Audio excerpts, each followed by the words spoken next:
La Flessière, c'est une communauté de l'Arche. L'Arche a été fondée par Lanza del Vasto, qui est allé à la rencontre de Gandhi dans les années 30 avec cette grande inquiétude quelle réponse à donner à cette violence qui s'est décidée à l'aube de la Deuxième Guerre mondiale. Et depuis, des membres de l'Arche s'efforcent à vivre dans cette recherche. En premier lieu, de ne pas participer participer le moins possible à l'exploitation des autres êtres humains. C'est du fait de vivre très simplement. Ensuite, nous, on est une communauté rurale, avec un troupeau de vaches, la transformation du lait, un grand jardin potager en autosuffisance partielle, on peut dire. Poulailler, les pains, on a de la communauté voisine.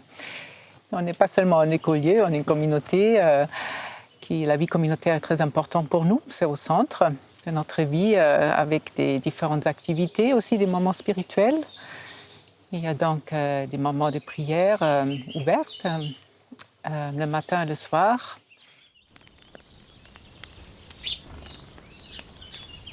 Ceux qui vivent ici, ceux qui sont engagés ici, nous partageons nos rentrées, nous les mettons en commun. Nous décidons ensemble comment gérer notre budget. Et après, chacune reçoit un budget mensuel pour des achats d'ordre plus privé. Et la communauté, elle s'en charge de payer les frais médicaux, tout ce qui est santé, les transports, l'alimentation, etc.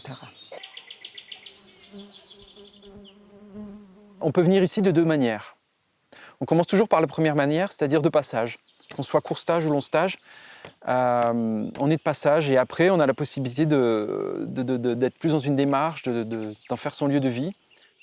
Moi, en fait, j'habite à 20 km d'ici, donc j'ai toujours connu cet endroit sans y aller. Mais il y a 4 ans, je suis venu la première fois 2 semaines. Et je suis revenu plusieurs fois et à un moment donné, j'ai décidé de rester un peu plus longtemps. Donc 3 mois qui se sont prolongés, qui se sont reprolongés, parce que j'ai rencontré Kim aussi et que je me plais ici.